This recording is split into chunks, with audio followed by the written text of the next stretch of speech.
আসসালামু আলাইকুম। একাদশ শ্রেণী ভর্তি কার্যক্রম সংক্রান্ত একটি ভিডিওতে সবাইকে স্বাগত জানাচ্ছি। তো বিভিন্ন মাধ্যমে আমরা জানতে পেরেছি যে আজ 24 জুলাই 2025 তারিখ একাদশ শ্রেণীর ভর্তি কার্যক্রম অর্থাৎ আবেদন শুরু হবে। তো এখন পর্যন্ত আমরা অফিসিয়ালি কোনো নোটিশ পাইনি। তা আপনাদেরকে যদিও শুরু হওয়ার সাথে সাথে প্রথম যে কাজটা আপনারা করেন সেটা হচ্ছে কোন কলেজের সর্বনিম্ন কত জিপিএ নির্ধারণ করা হয়েছে সেটাই আপনাদের জরুরি একটা বিষয়। কারণ আবেদন করার আগে এই বিষয়গুলো যাচাই বাছাই করতে হয় যে কোন কলেজের সর্বনিম্ন কত জিপিএ চাওয়া হয়েছে সেটা আপনাদেরকে যাচাই বাছাই করতে হয়।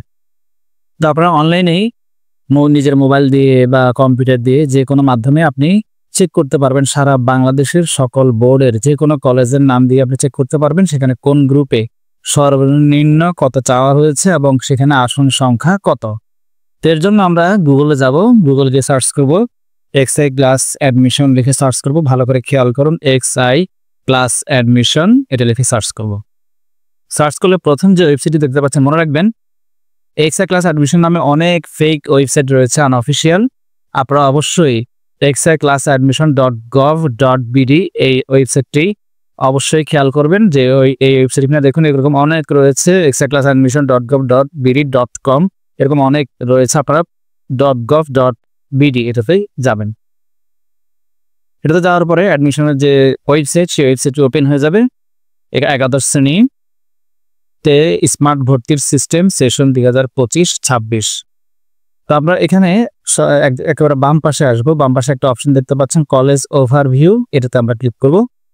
এটাতে ক্লিক করার পরে এখানে বোর্ড, আপনি যেই বোর্ডের যে কলেজের জানতে চাচ্ছেন সেটা কোন বোর্ডের অধীন সেটা এখান থেকে সিলেক্ট করবেন। আমি একটা বোর্ড সিলেক্ট করলাম এবং ওই কলেজটা কোন জেলার অন্তর্ভুক্ত সেই কলেজ জেলার নামটা সিলেক্ট করবেন। কোন উপজেলার অন্তর্ভুক্ত সেই উপজেলা এখান থেকে সিলেক্ট করবেন।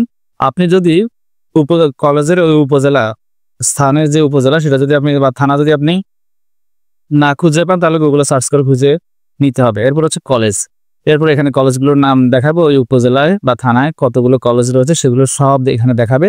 আপনি যেটা জানতে চাচ্ছেন সেটাতে আপনি ক্লিক করবেন। ক্লিক করলে খেয়াল করুন এখানে প্রথমে থাকবে শিফট ভার্সন, এরপর রয়েছে বিভাগ, ধরন অর্থাৎ মেল ফিমেল কম্বাইন্ড কিনা, কোএডুকেশন, এরপর হচ্ছে সর্বনিম্ন জিপিএ, এরপরে যে ন্যূনতম প্রতিষ্ঠানের জিপিএর দরকার নেই, এটা হচ্ছে সর্বনিম্ন জিপি, এটা দেখবেন। বিশেষ কোটা এগুলোর দরকার নেই। এরপর আপনি ডান পাশে দেখতে পাচ্ছেন বরাদ্দযোগ্য আসন সংখ্যা, অর্থাৎ সেখানে টোটাল আসন সংখ্যা কতজন নেওয়া হবে সেটা এখানে দেখানো হয়।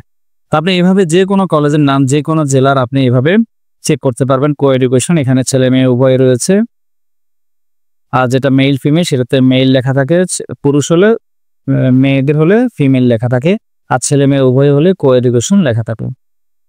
এভাবে আপনি যে কোনো বোর্ডের যে কোনো জেলার যে কোনো কলেজের নাম আপনি এখান থেকে এভাবে দেখে নিতে পারবেন। যেটা এখানে দেখাবো না সেটা এভাবে দেখাবে।